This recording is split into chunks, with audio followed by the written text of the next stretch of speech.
The cold fluorescent lights of the hospital room cast harsh shadows across Robert Kane's weathered face as he lay there.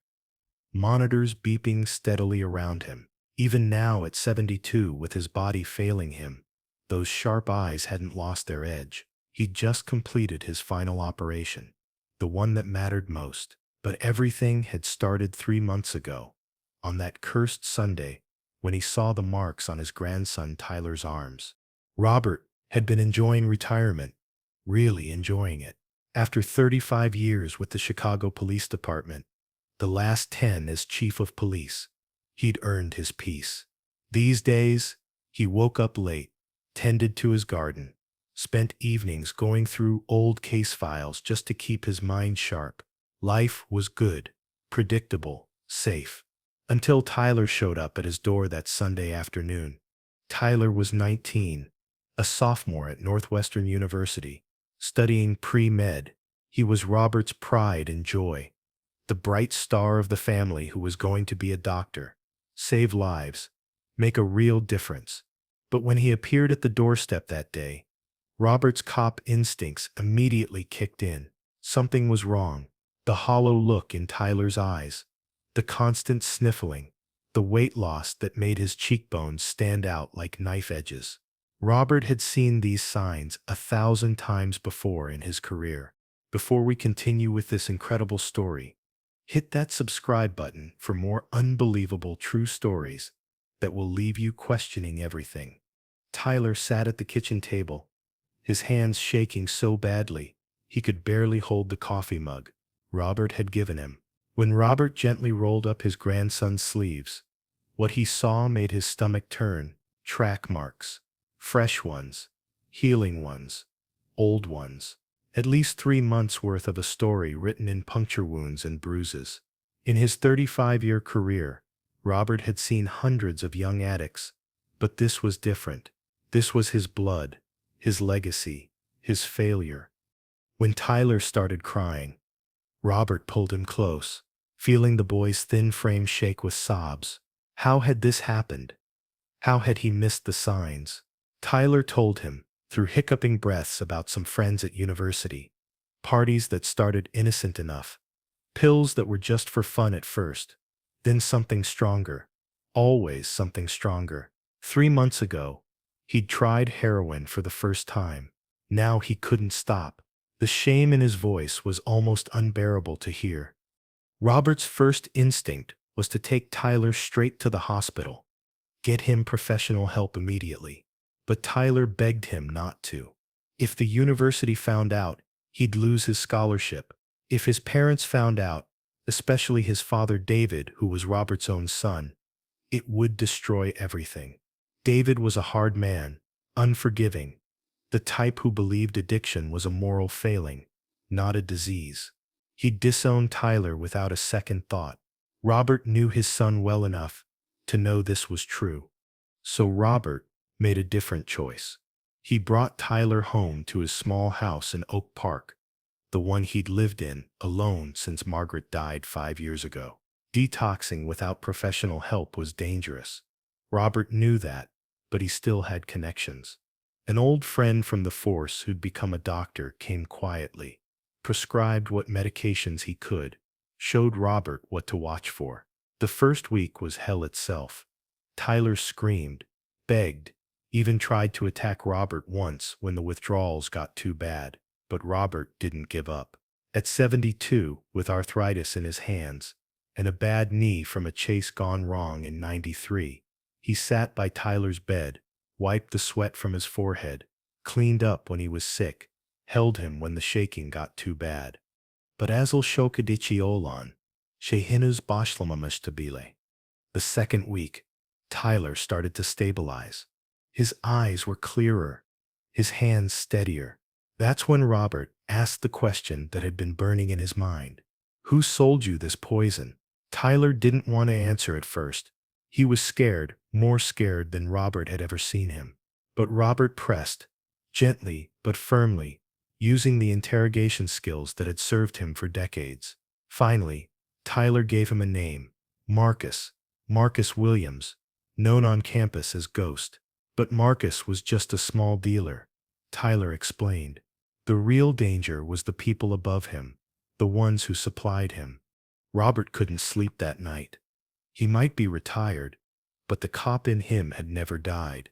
These bastards, who'd nearly destroyed his grandson's life, couldn't be allowed to walk free. The next morning, while Tyler slept, Robert went to his basement office, where he kept his old files, his connections to the department's database, that technically he shouldn't still have access to. Marcus Williams wasn't hard to find.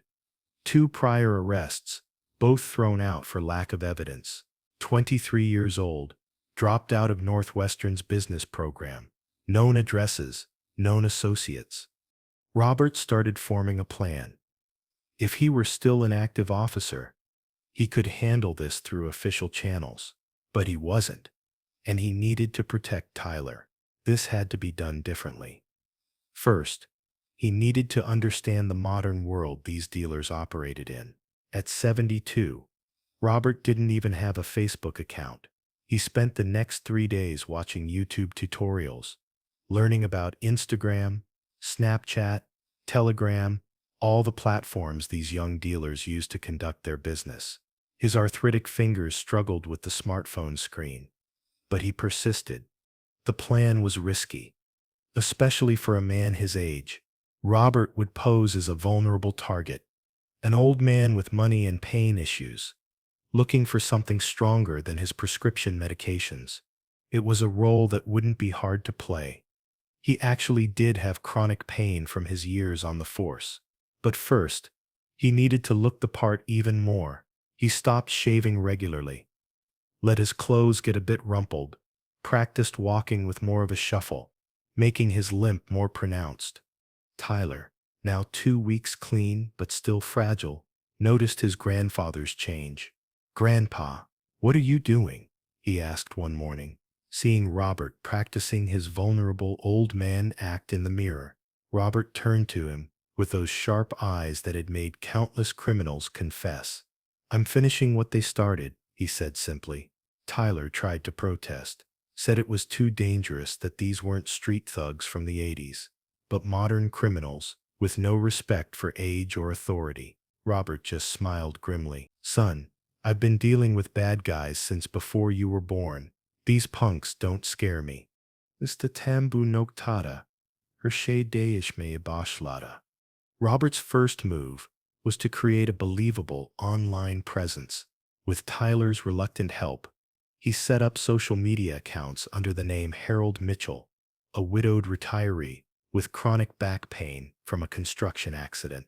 He posted about his struggles with pain, his frustration with doctors who wouldn't prescribe anything stronger, his desperation for relief. It was all carefully crafted to attract the attention of dealers who preyed on desperate people.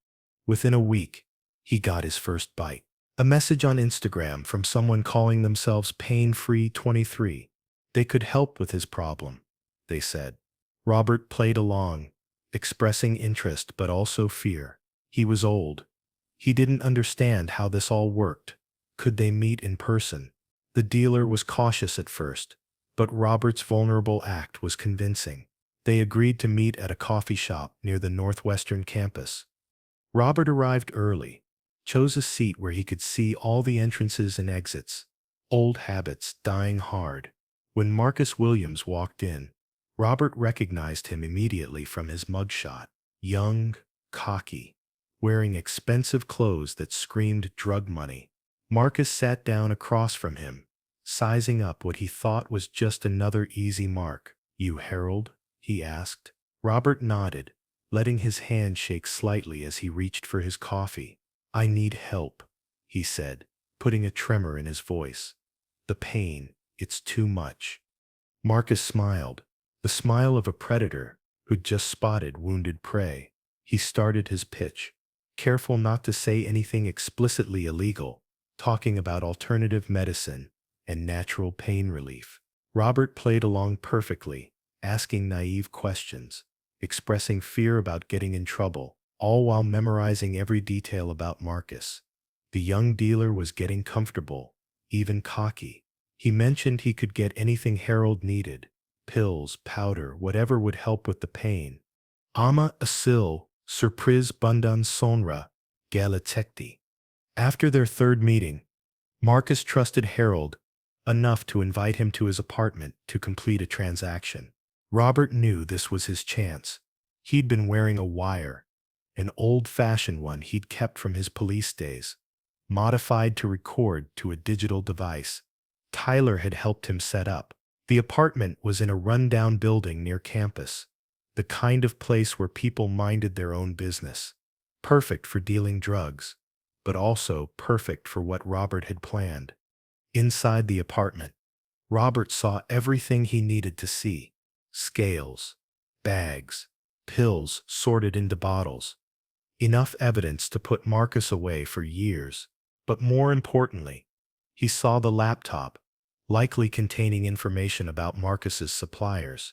While Marcus was in the bathroom, Robert quickly plugged in a USB device Tyler had prepared, one that would copy the hard drive's contents.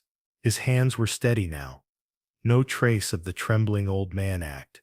When Marcus came back, Robert was sitting exactly where he'd left him, looking confused by the variety of pills laid out on the coffee table. "I don't understand all these different ones," he said helplessly.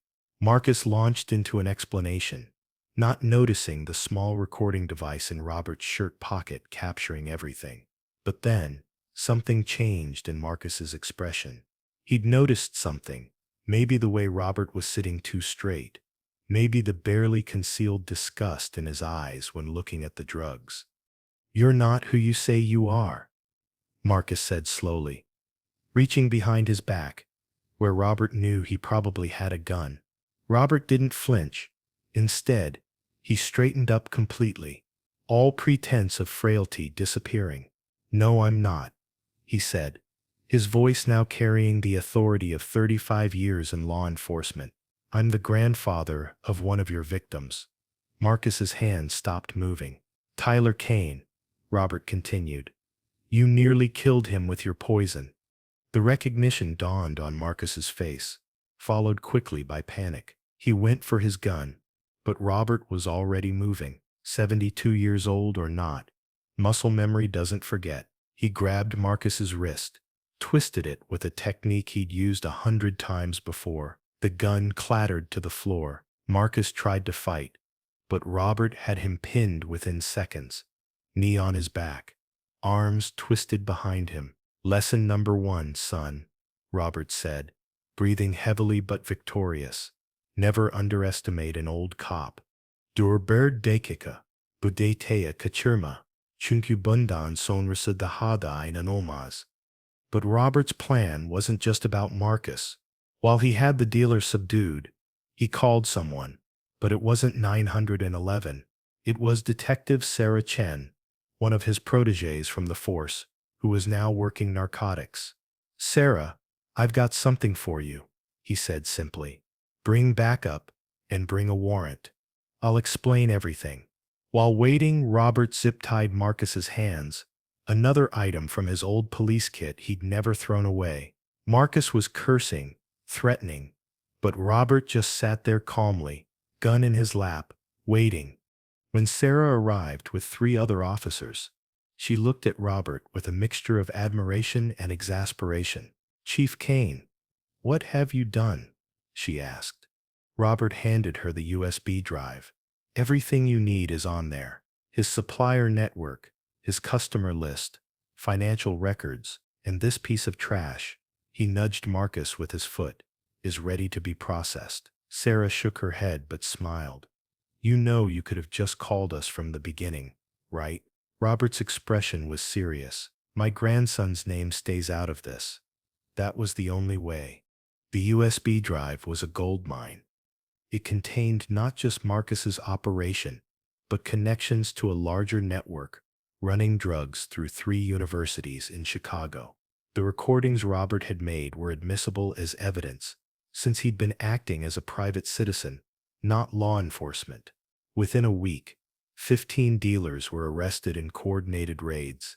The local news called it one of the biggest drug busts in the area in years. Robert's name was kept out of it at his request, the credit going to the active officers who deserved it.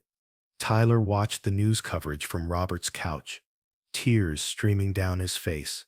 He'd been clean for a month now, attending NEN meetings, seeing a counselor Robert had arranged. "Grandpa, you could have been killed," he said. Robert sat down next to him, suddenly feeling all of his 72 years. "You're worth the risk, kid. You always were." Tyler hugged him then, really hugged him, the way he used to when he was little, and thought his grandfather was a superhero. Hinuz en büyük surprizi görmedin.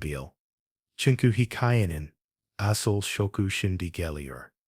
A week after the arrests, Robert got a call from Sarah Chen. "Chief, you need to know something. One of the dealers we picked up, he's talking, says he knows you." Robert's blood ran cold. "Who?" he asked. "James Patterson.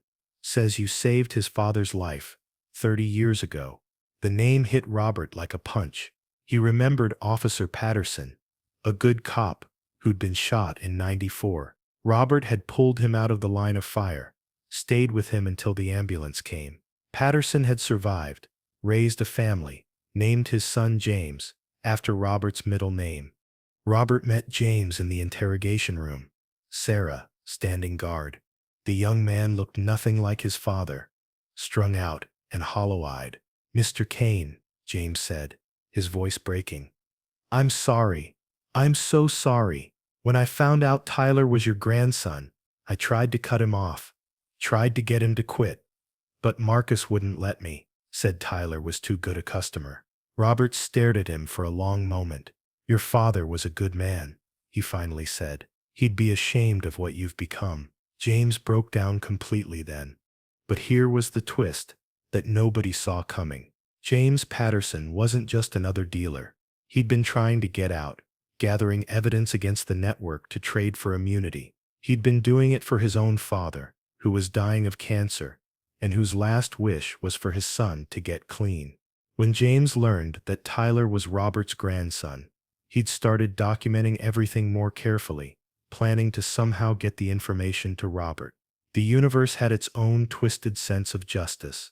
James handed over everything he had, evidence that went much higher than anyone had suspected. The drug network wasn't just operating in universities. It had connections to city officials, corrupt cops, even a judge. Robert looked at the names on the list and recognized several of them, people he'd worked with, people he'd trusted.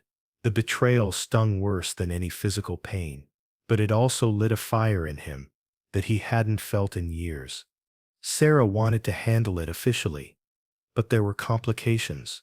Some of the corrupt cops were still active, could destroy evidence, warn others. Robert made a decision. "Give me 48 hours, he told Sarah. "Let me do this my way. One last time." Sarah knew she shouldn't agree, but she also knew Robert Kane.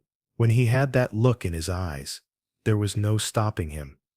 "Inan mayakaksan, abundant sonrasa, dahad the charpacha." Robert spent the next 2 days becoming a ghost himself. He visited old informants, called in favors from decades of police work. He gathered evidence that official channels couldn't touch, recordings of conversations in places where warrants couldn't reach, photographs taken by people who owed him their lives or their freedom. He was exhausted, his body screaming in protest, but he pushed on. This was bigger than just Tyler now. This was about every kid these bastards had destroyed. The most shocking revelation came from an unexpected source. Margaret's sister, Helen, whom Robert had barely spoken to since his wife's funeral, called him out of the blue. "Robert, I heard what you're doing," she said. "Margaret would be proud, but you need to know something. The judge on your list, Judge Morrison, he's the reason Margaret didn't get the heart transplant in time. He pulled strings to get his nephew moved up the list." Robert's hand tightened on the phone. His wife had died waiting for a heart that went to someone else, someone less critical but more connected. Now it was personal, on a level Robert hadn't expected. "Judge Morrison, had taken his wife and was now poisoning kids for profit. The old cop in Robert wanted to follow the law, but the husband, the grandfather, wanted something more primal. He sat in his basement that night, gun in one hand, badge in the other, wrestling with demons that threatened to consume him. Tyler found him there at 3 in the morning. "Grandpa, whatever you're thinking, don't. Grandma wouldn't want this. I need you here alive, not in prison." Tyler was right, of course. Margaret would have wanted justice, not revenge. Robert put the gun away and picked up the phone instead. He called a contact at the FBI, someone above the local corruption. "Tom, it's Robert Kane. I've got something you need to see. Bring a team you trust. No locals." By dawn, federal agents were at his door, reviewing everything he'd compiled. The evidence was overwhelming, undeniable, and completely legal, since Robert was acting as a private citizen. The raids happened simultaneously across the city. Judge Morrison was arrested in his chambers. 2 city councilmen were taken from their homes. 5 police officers were arrested at the station. The news media went insane. The story was everywhere. Retired police chief exposes massive corruption ring. But the best part was that Robert had managed to keep Tyler's name out of it entirely. His grandson could continue his recovery without the stigma. Şimdi geldik. Hikayenin en dramatik anına.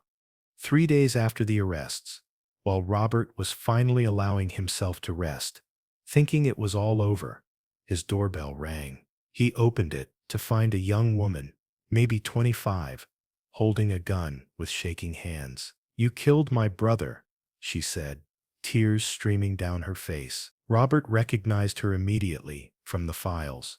Marcus Williams' sister, Sophia. "Your brother is alive, in custody," Robert said calmly, his hands visible and non-threatening. "No," she sobbed. "My other brother, Tommy. He overdosed last year." Marcus was trying to find who sold him the bad batch.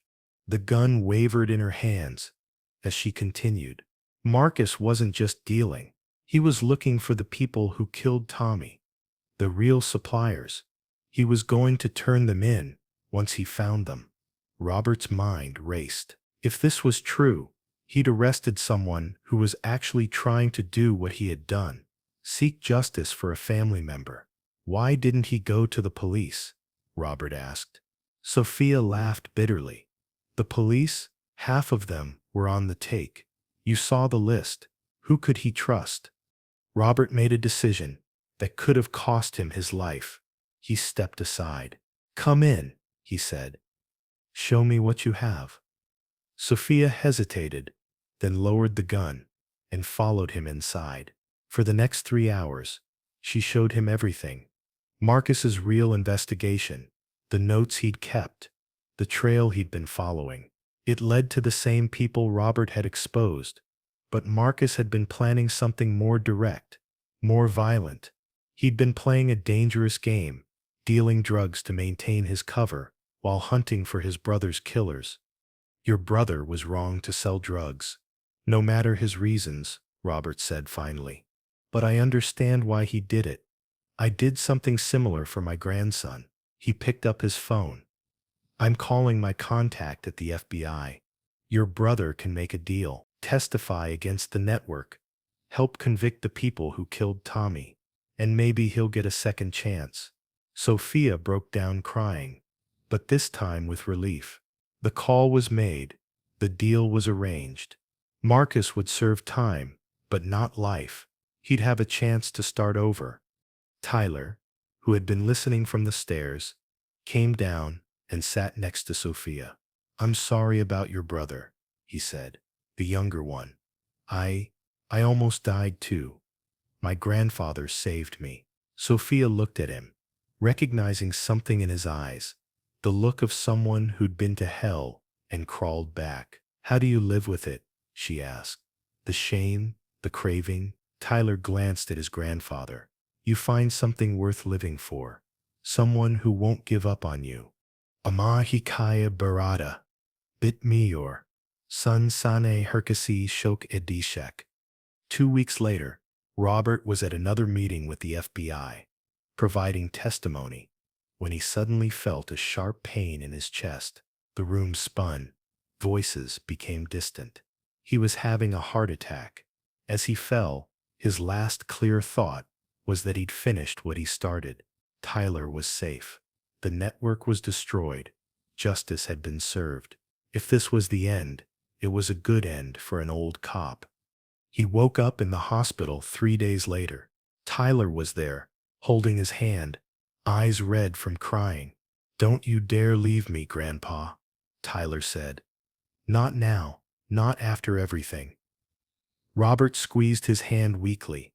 Around the bed, he saw faces he didn't expect. Sarah Chen was there. Several of his old colleagues from the force.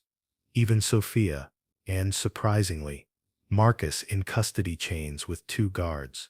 The judge approved a compassionate visit. Sarah explained, "Marcus wanted to thank you." Marcus looked different, clearer, like a weight had been lifted. "Mr. Kane, I know what I did was wrong, but you gave me a second chance when you could have buried me. My brother Tommy, he would have liked you. You're the kind of cop he always said the city needed." Robert nodded, too weak to speak much. Marcus continued, "I'm going to testify, everything. And when I get out, I'm going to be a counselor. Help kids like Tyler and Tommy. Maybe save some lives the right way." The doctor came in then, a young woman who looked exhausted. "Mr. Kane, you're lucky to be alive. The stress of the last month, at your age, you need to rest. No more police work." Robert managed a weak smile. "I'm retired, remember?" The doctor shook her head. "I've seen your chart. Whatever you've been doing, you're done now. Your heart can't take any more." Tyler gripped his hand tighter. "He's done, doctor. I'll make sure of it." But there was one more surprise waiting. A week later, when Robert was finally home recovering, a package arrived. No return address, just his name, written in careful script. Inside was a medal, one he recognized immediately. The Medal of Valor, the highest honor in the Chicago Police Department. There was a note, "For service above and beyond the call of duty, even in retirement. The city owes you more than we can repay. The officers you saved." Robert learned later that dozens of officers had petitioned for him to receive it. Officers whose careers had been saved by his exposing the corruption. Vihidahikayanin in Varuku Fanili Jelior. 6 months later, Robert stood in a courtroom, watching as Judge Morrison was sentenced to 25 years in prison. The entire network had been dismantled, 43 people convicted, millions in drugs taken off the streets. Tyler stood beside him. 6 months clean, accepted back into Northwestern's pre-med program. He was going to be a doctor, specifically an addiction specialist. "I want to help people like me, Grandpa. People who just need someone to believe in them." As they walked out of the courthouse, Robert leaning heavily on his cane now, his heart weakened but still beating, they passed a group of young people holding signs. "Thank you, Chief Kane," one read. "Hero Grandfather," read another. They were recovering addicts, people whose dealers had been arrested in the raids. One young woman approached them. "Mr. Kane, you saved my life. I was buying from Marcus, heading down the same path. When he got arrested, I got clean. Thank you." Robert looked at all these young faces, all these lives saved, and felt something he hadn't felt since Margaret died. Complete. He'd spent 35 years protecting the city as a cop. But this last operation, the one he did as a grandfather, as a 72-year-old man, with a bad heart and creaky knees, this was his masterpiece. Tyler helped him to the car, and as they drove home, Robert said, "You know, kid, I spent my whole career fighting bad guys, but fighting for you, that was the best fight of my life." Tyler was quiet for a moment, then said, "Grandpa, I need to tell you something. Mom doesn't know. Dad doesn't know. But I kept a journal during everything. Every day of withdrawal. Every day watching you risk your life for me. I want to publish it. Let other families know they're not alone. Robert smiled. Your grandmother would like that. She always said our stories could help others. Tyler nodded. I'm calling it The Last Operation. Because that's what you called it, right? Your last operation? Robert chuckled softly. It better be. Your old grandpa's heart can't take another one. They pulled into Robert's driveway, the same house where it all started, where Tyler had shown up broken and desperate. Now, Tyler helped his grandfather out of the car, roles reversed, the protected becoming the protector. As they walked to the door, Robert's neighbor, Mrs. Chen, called out, Welcome home, Chief. You're a hero. Robert waved her off. Just a grandfather. Mrs. Chen, just a grandfather, doing what any grandfather would do. That night, as Robert sat in his armchair, Tyler making dinner in the kitchen, he pulled out his old service weapon, the one he'd carried for decades. He looked at it for a long moment, then locked it away in the safe for good. His war was over. He'd won. Tyler was safe. The city was a little bit cleaner. And maybe, just maybe, Margaret was looking down, proud of her stubborn old cop husband who couldn't quite figure out how to retire properly. The phone rang. Tyler answered it, talked for a moment, then brought it to Robert. It's the mayor, Grandpa.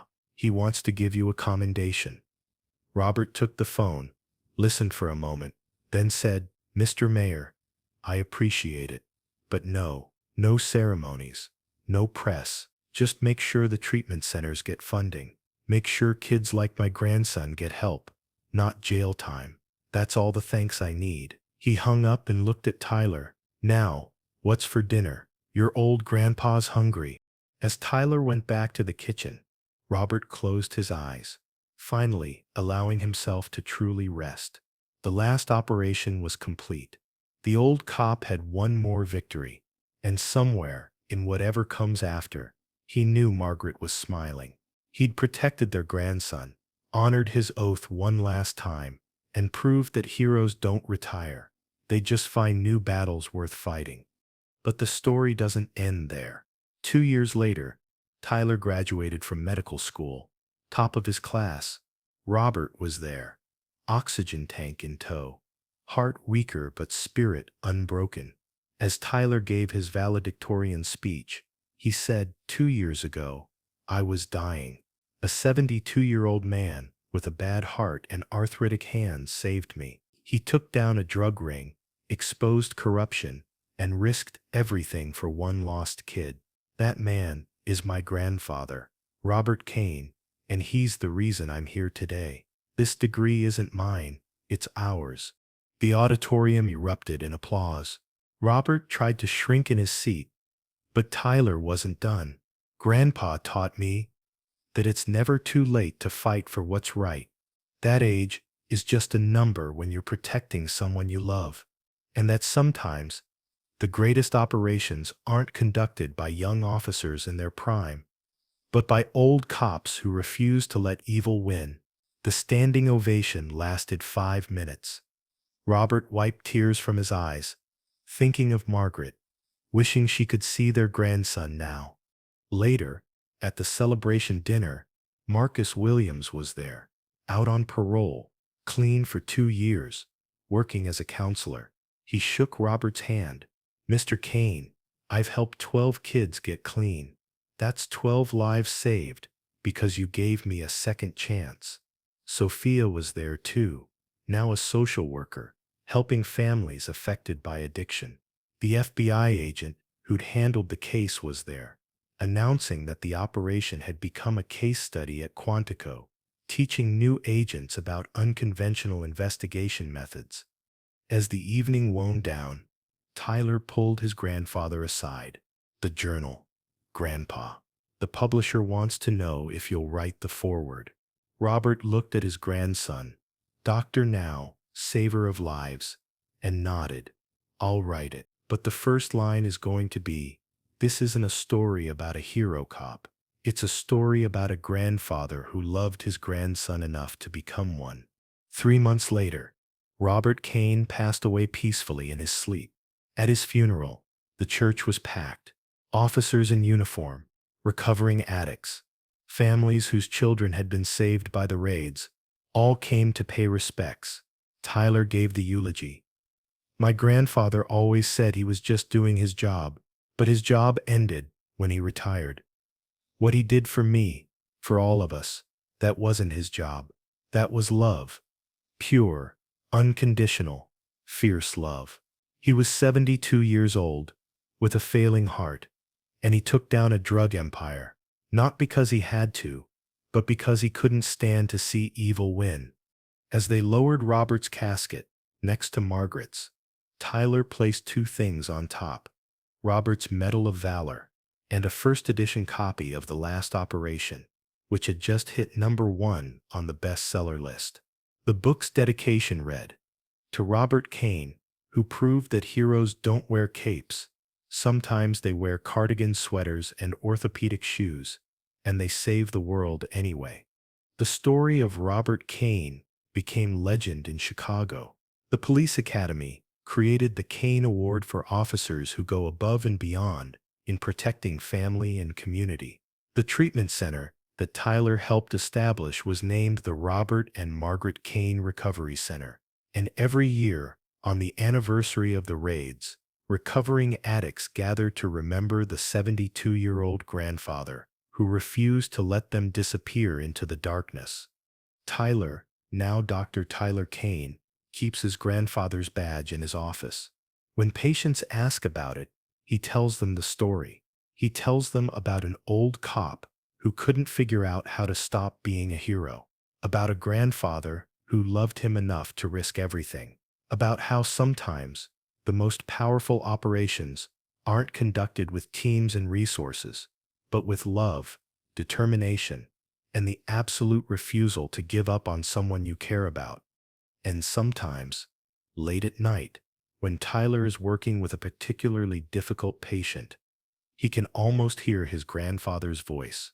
"Kid, there's no such thing as a lost cause. There's just people who haven't found their fight yet. Help them find it. That's the real operation, the one that never ends."